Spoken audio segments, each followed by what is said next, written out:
Hi guys, I am with one of our favorite trainers, Tonya Reis. She's been in the fitness industry for 28 years. She's owned her own fitness studio, personal training style for the last 8 years. She is in Alpine, California, one of our neighbors. And we're going to dive in today to talking about how, to incorporate peptides and hormones and fitness and really optimizing those things together for best outcomes. So, Tonya, one of the things that we love to hear about from your perspective is weight loss, peptides, biohacking in general, and optimizing health is really popular now. So it is. What are some of the trends that you're seeing in the fitness industry? I think because of social media's huge presence with all of the influencers now that are actually doctors and all these biohacking arenas and all of these things that are being introduced that nobody really knew anything about. Mm-hmm. Now it's so great because the shift is going towards now you can use them to benefit you with a healthy lifestyle instead of them targeting people that were unhealthy and had all this way to go to get to where they could use them as a benefit to increase their success once they got into the fitness or health lifestyle whole arena. I think what I've seen the biggest influx is women are learning that it's okay to use certain tools to feel and actually achieve things in a way that make what they're doing feel so much more just inclusive to their life. They feel better about themselves. They feel more motivated because they actually feel like the things they're learning about is making a huge difference for them instead of them struggling through it. Yeah. I have clients that range from teenagers to 80 years old. And it's interesting over the years to see how everybody in each cycle of life can tap into these things that are available with the right guidance. Mm-hmm. And they can use them to be so much more successful in their life of wherever they can fit that in for themselves. Because it's always different depending on how much time you have, your family, your work, all the things. I think in the beginning, everybody was a little nervous and didn't really know where to go with all that. And like you and I have always worked so close hand in hand, sharing clients, sharing stories. And it's such a benefit because they have such good guidance to use it the right way. And I can't think of one negative thing that's come of it for anybody, honestly. So yeah, I love it. You make some really good points. I love that you said with the right guidance, and I love that you said across a lifespan, right? Yeah, and it's interesting whether it's hormones that they come and learn and change and make a huge shift in how they feel when they're not working out or when they're not at work, when they're in their lifestyle, where they that's when you usually feel your least best because it's when you don't have to be on point for things. Mm-hmm. So I love that there's so many different categories now, whether it's your peptides, your hormones, your supplements, even with like the IVs and the NADs and the glutathiones and all these things that we didn't really know anything about. And if we did, we didn't know if it was pure, if it was right, how much. And it's so great to have a working network to share all of the stories. And it's nice in our little town for sure. Yeah. So are you on any peptides or wellness protocols yourself? And how do you feel like it's impacted your health and fitness and lifestyle? I am. Since I train only women, my studio is women only, I feel like we always have all these discussions about all the things. And I was feeling like you and I got together like a year ago, and I said, I still feel like my inflammation is just still bothering me. I feel bloated. I retain water all the time. I eat so good. I've done the same things for the majority of my life. And you and I talked about microdosing because it really hadn't become as popular yet. People were still just hearing horror stories of these giant doses of Ozempic that were making people so sick, feel so terrible. And you and I talked about how there was some rabbit holes that they could target your inflammation. They could be great for brain health and cognitive things. They could be really good for heart health. And so you and I talked, and I never recommend anything to a client unless I try it. I'm just really adamant about that. So we started me on a microdose of a GLP-1. We started at a tiny little dose. Immediately, I documented the whole thing because you and I love to do that so we can compare. It was literally within 2 or 3 days, my weight and inflammation, water retention. It was literally like it just left my body. I was able to completely control what I wanted to eat, how I wanted to eat. But we also had our protocol of you had to get your protein in, you have all these rules. And you and I were very adamant that if we were going to start suggesting this, for me to suggest it to my clients, that we would have definite rules for them to try this, because nothing's going to be successful if you just, like we said, have margaritas on Tuesday, pizza on Wednesday, walk on the treadmill for 5 minutes. But I'm on Ozempic, so it's fine. I'm losing weight. The downside is when that cycle comes back around, you are going to be in a worse position than when you started. So you and I working together has been so great, because every client that I have come try this, you also tell them you have to do everything she tells you to do too. And then the combination of the things of you knowing exactly what they should have, me keeping them in line in their food and in their exercise, the success rate has been phenomenal. And I probably have a third of my clients using either peptides like Samorlin, BPC 157, like things for recovery, and some GLP microdosing as well. I feel like they have had not one negative side effect. I can't tell any downside to this point. And we're a year in. Right. So I feel like at this point we would definitely see some things if there was anything that was bothersome for all these ladies. And everybody feels like they have such success of getting their body back into line.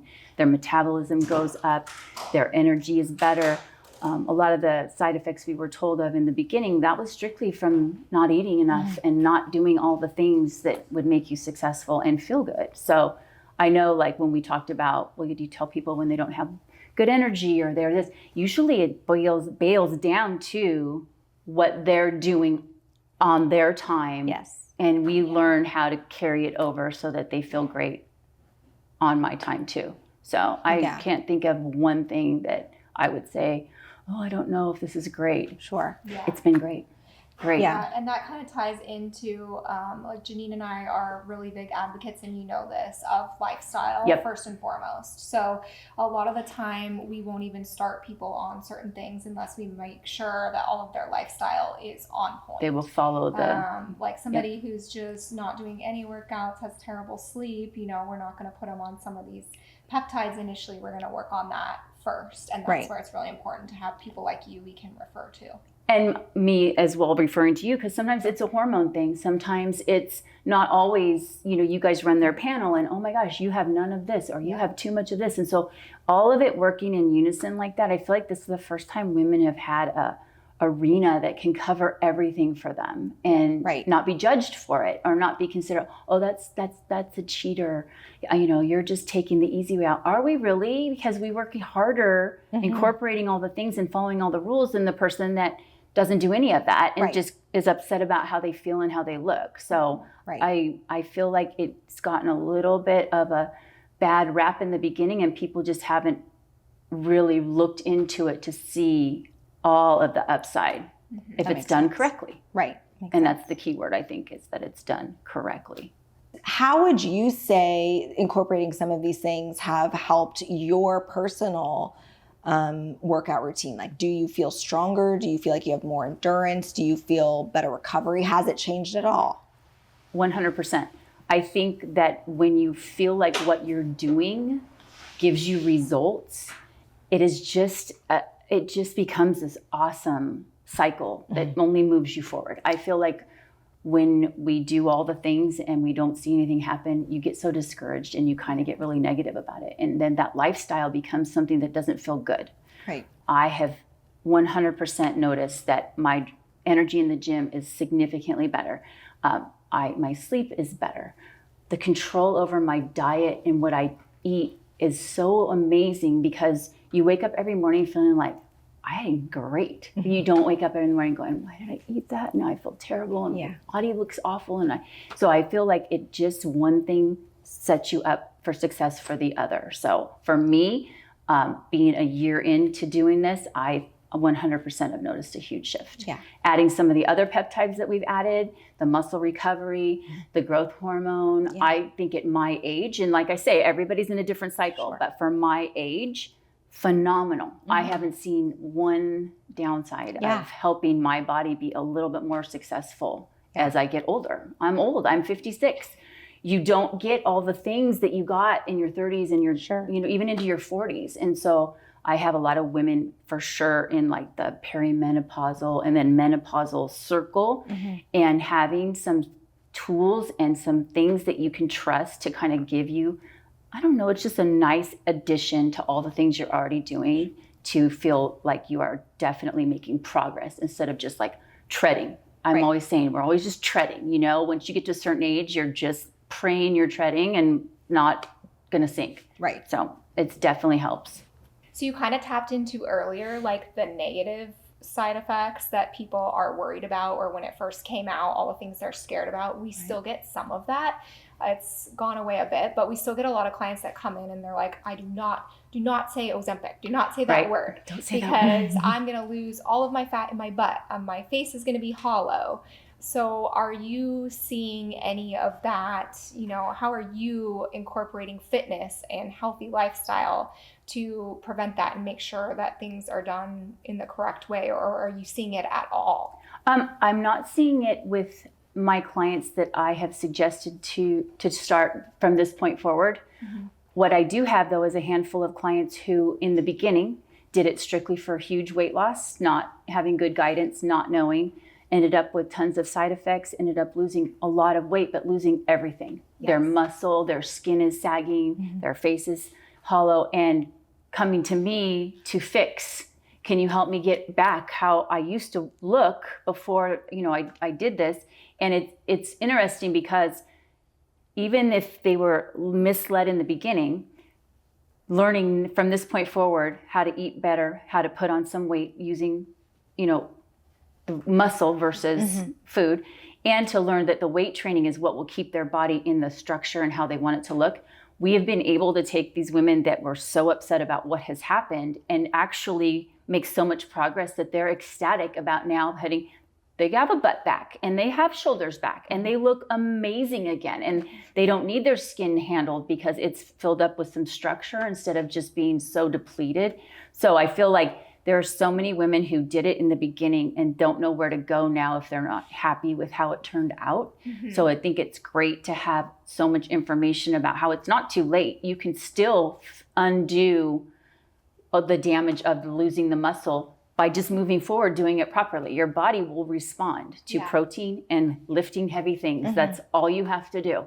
You don't need to do cardio. You don't need to kill yourself with HIIT workouts and all the things. You can literally eat good, do your weights, and you will literally see everything come right back to where genetically you want it to be. So I really like that part, that it's not unfixable. So, obviously this is going to be personal opinion based on a lot of things, experience and all of that. What would you say if somebody was on a GLP-1 like semaglutide or tirzepatide, how much protein should they be getting in a day? I know the rule is a gram per body weight. I think sometimes for women that's a little overwhelming.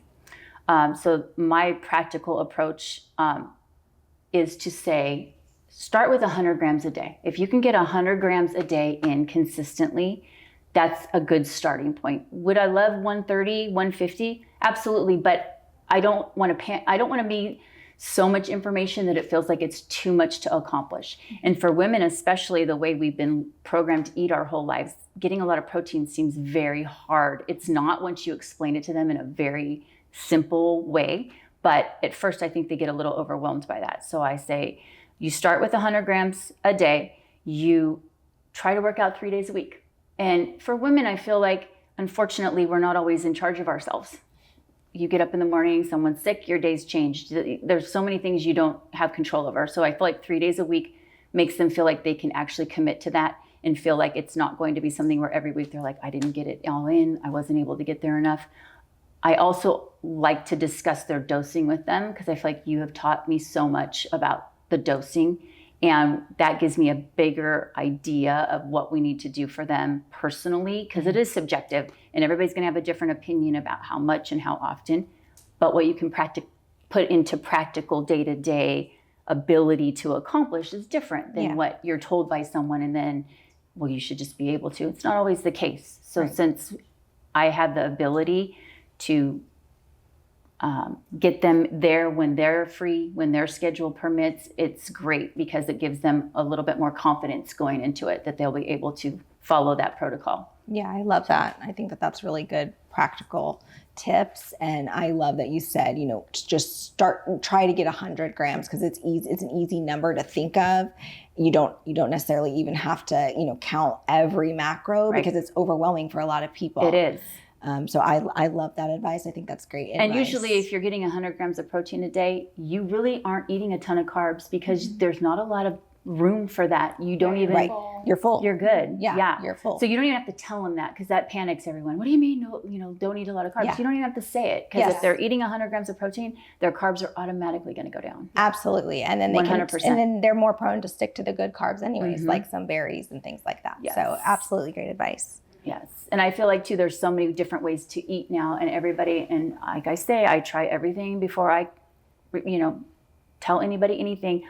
And I feel like you have to find, I've been vegan, I've been vegetarian, I've been carnivore, I've been no carb, I've been everything, there's all these, everything's the new buzzword diet. But I think that for each person, they have to find their sweet spot on all that. And it's different for everyone. Yes. So I absolutely. don't like to label how to eat anymore because I feel like that sets you up to maybe have something that doesn't agree with you. Right. Internally, because I feel like a lot of that is true. It's so true. Certain foods just don't work for certain people. Yeah, it's absolutely true. I mean, our philosophy is get your protein in first, which is absolutely the same, and to eat real food. Now, whether you are someone that does better on maybe more fruits and veggies versus maybe more protein, that's something that we can tweak based on, their genetic If you makeup. get rid of packages, you can't fail. Yeah. You can't You fail. can't fail if you get rid of packages. Exactly. The perimeter of the grocery store Yep. is an easy way And it to sounds start. so cliched, but it's just but it's the true. truth. Yeah. It's just the truth. Yeah. Nobody ever got overweight by eating an avocado and a pint of strawberries. Right. It doesn't happen. Yeah. It doesn't happen. Yep. So I feel like women especially are just becoming so much more knowledgeable about what works for us specifically. Right. Makes And then sense. you feed your significant others what works for them specifically, and you don't have to cross that over all the time. Right. And it's okay. Right. I eat mostly beef, chicken, fish. I love good yogurt, good cottage cheese. I love eggs.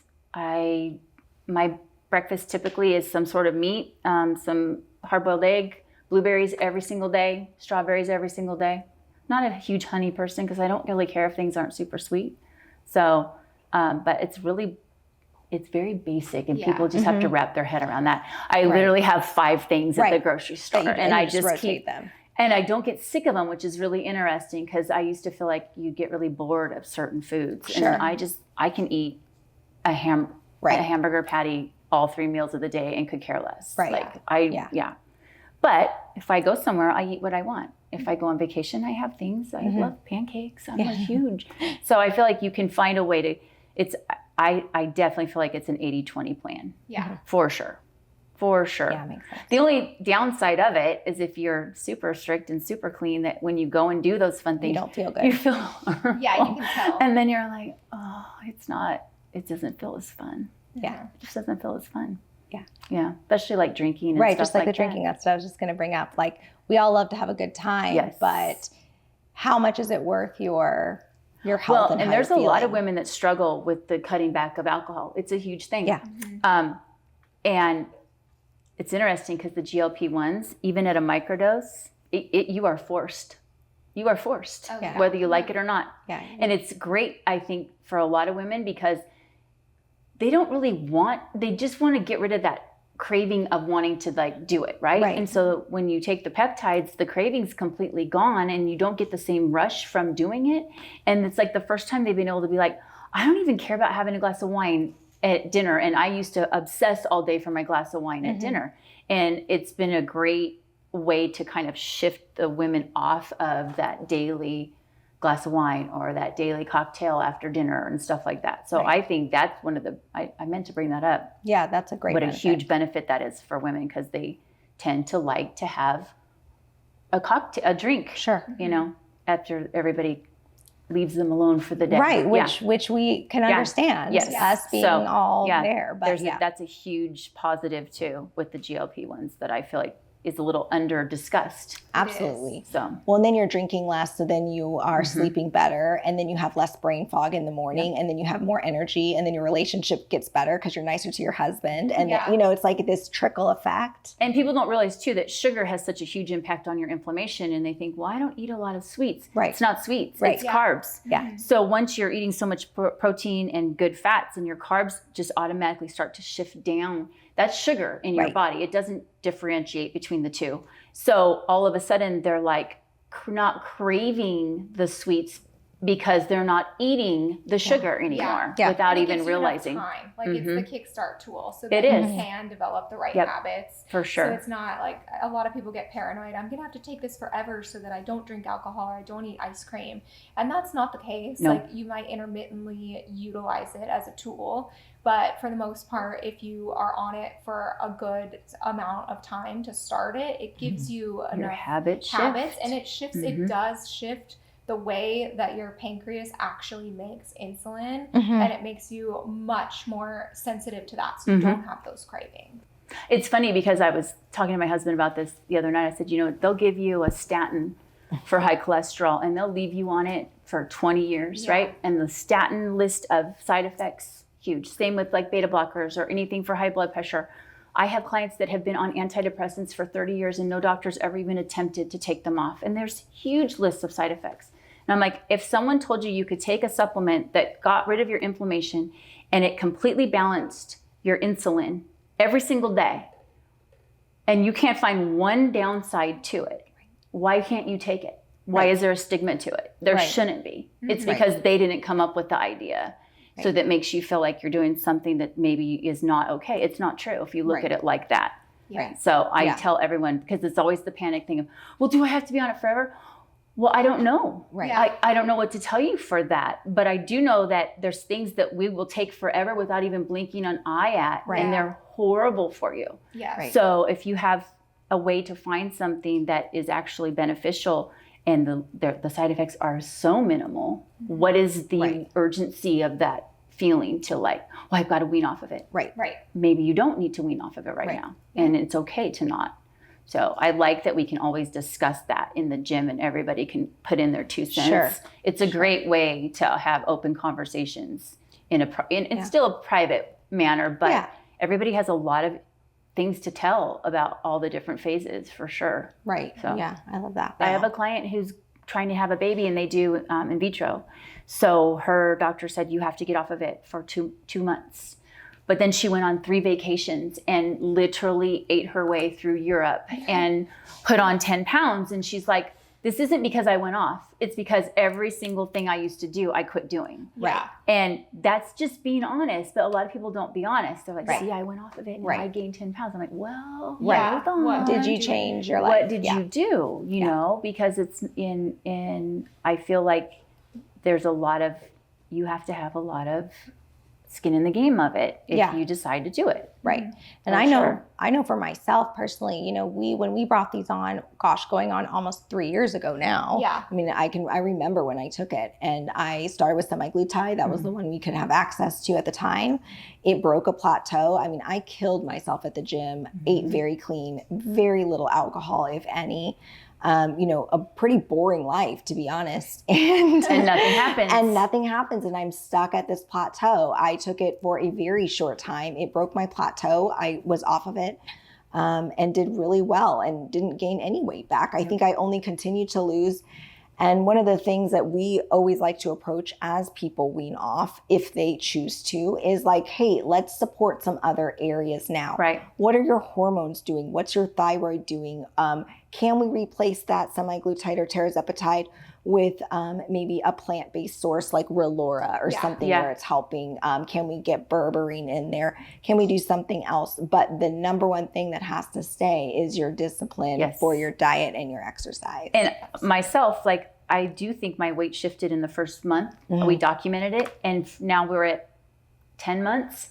My weight has not dropped 1 more pound. It hasn't gained 1 more pound though either. I have completely maintained the same weight for going on 10 months at a small dose that would not keep me from gaining weight if I didn't. Right. If I did poor habits, Yes. I'd eat right through that Yeah, stuff. you can eat right through it. I'm not Yeah. taking enough to kill my appetite. So the fact that a maintainable weight is achievable for Right. months at a time like that, based on your inflammation being down, your insulin being completely level, and your choices and your lifestyle all combining with it, it's proof that Right. you can sustain what you lose. And even if I weren't taking it, I don't think it affects my appetite enough that would make me gain weight back. Right. It would be my habits and my choices. Absolutely. 100%. Yeah. Yeah. And a lot of the time now it's what Janine touched on, like looking at other avenues Mhm. and pairing it with other peptides. Like you mentioned the sermorelin. Yeah. That's a really good thing to pair with, especially on tirzepatide to prevent the loss of muscle mass. I've been on it for 2 rounds. I love it. And you can cycle that on and off throughout life, but it gives you enough of a boost in your own natural hormone production that I feel like that helps people maintain. Because I'm from the era of like, I was told like any kind of even hormone therapy would make me get cancer, would cause all these issues. So we were like, well, we can't have nothing and we're miserable. Yeah. And it's so great that that's all shifting because it's life-changing to just give your body the small little things it needs to keep it working in a way that you feel good. Yeah. So that's absolutely. all I been- love that that's all shifting. It's all been reversed. Yep. It's all been like the original studies that were done on that by the Women's Health Organization. Yeah, it was all flawed and recalled. Like any of the research coming out now, the only thing they found is synthetic progesterone, which is progesterone made from horse urine that can potentially cause higher risk for blood clots. Right. But it has not been found at all that estrogen can increase your risk for breast cancer. It's actually been found that it can lower your risk. I know. I read that and I'm like, it's so crazy how it shifts. Yeah. It's so crazy. And it's unfortunate that a whole like decade of women suffered for so long and still suffer because now they're scared. They're still scared. Even this week, I had a patient who their doctor told them, you do not want hormones. They cause cancer. And this is their doctor that they see for their health. So it's unfortunate. Of course, every patient is unique and individualized, and it's not a blanket statement that everyone should be on hormones. But it's really sad that that's still the mentality. We used to only have our insurance doctor to tell us all the things, and now that there's you and there's all these resources that you can read yourself, tons of books and everything. You just have so much more at your you pull in. It's and great. it's going to take a long time for that to shift because on average, when studies come out, it takes like 10 years for medical thinking to be revamped. Yep. So now that that's all been revamped, we're still 10 years behind. So it's going to hit Western medicine and they're going to start recommending all this, but it's going to take time. A while. And I just think that if you know about it before, you might as well go to people that are have researched all this because everything we do is backed by studies and our clinical outcomes. Right. Yeah. For my clients, I feel like I haven't been in this arena long enough to know how everyone is going to respond when they do go off of it, if they choose to go off of it. I feel like I can only use myself as kind of like the guinea pig and then see where that goes from there. I don't feel like we've had enough time in it yet to really see the progression of people that want to wean down. The microdosing is so small, not really sure what the wean down looks like because if it's keeping things so great, I don't see the rush to come off.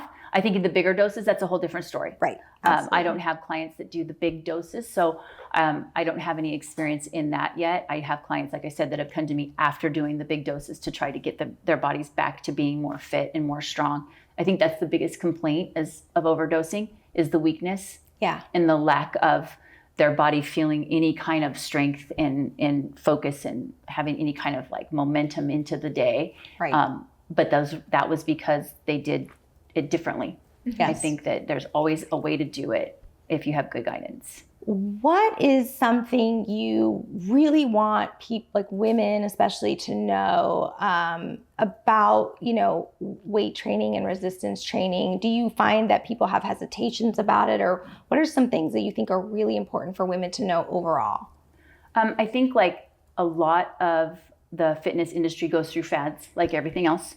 We have our cardio fad, we had our HIIT fad, we had our CrossFit, we have, they all go through a certain bracket of time. I think tried and true, in my experience of all these years, is no matter what age you are, if you're not strong, you're setting yourself up for failure later. So to me, you can love Pilates, do it all you want. Love yoga, do it all you want. You want to be on the treadmill? That is great. But you have to realize if you don't have any muscle to sustain you throughout all this time, that will be the one thing that causes you more problems, in my opinion, than anything. My clients that are older, it is so great that nobody breaks a hip. Nobody has joint issues. Nobody has osteoporosis because they lift weights multiple days a week. Right. And it causes them to not go through all of that stuff as they go through aging. Having kids is huge.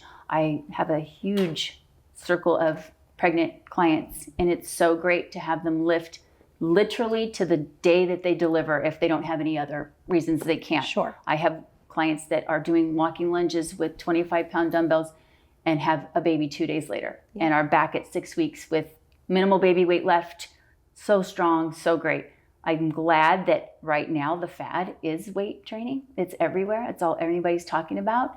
It's great because it's always been that way, but women were afraid. Right. I'm going to get bulky. I'm going to look like a boy. It's not possible.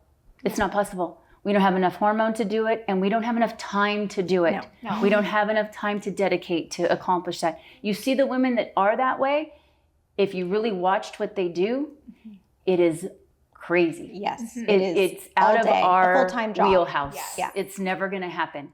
But what will happen is you'll prevent your skin from sagging. You'll prevent your entire joint, in my opinion, your lymphatic system, all the things thrive on your body being strong. When you become a mom or you become a grandma or anything like that, you need to be able to lift, move, get up off the floor. There's so many benefits. I had a client whose osteoporosis was so bad, they literally said her bones were like spider webs.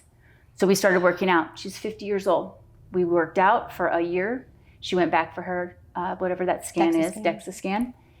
They literally couldn't get over how much bone she had regrown just in a year. It's amazing. Yeah. Just in a year. And they're like, we can't believe it. And it's unfortunate that the medical world doesn't look into other things. Right. And have people try just practical approaches that work Yeah. more absolutely. than medicine. Yeah, it should be a prescription. Your prescription is to Go work out. weight train, or even do body weight exercises 3 days a week, and combine it with other forms of exercise that you love. And a lot of time, women aren't guided properly in working out. And that's a huge thing too. If you're trying to do things you've watched online, people get hurt, unfortunately, a lot. A lot of women have back issues because they do things wrong, or they don't do them with the right weight or the right posture and all the things. And so I feel like even if you can't afford a trainer, you can definitely make sure you are doing things properly so that you don't end up with those kinds of things happening that set you back. Right. Absolutely. Yeah, it's great advice.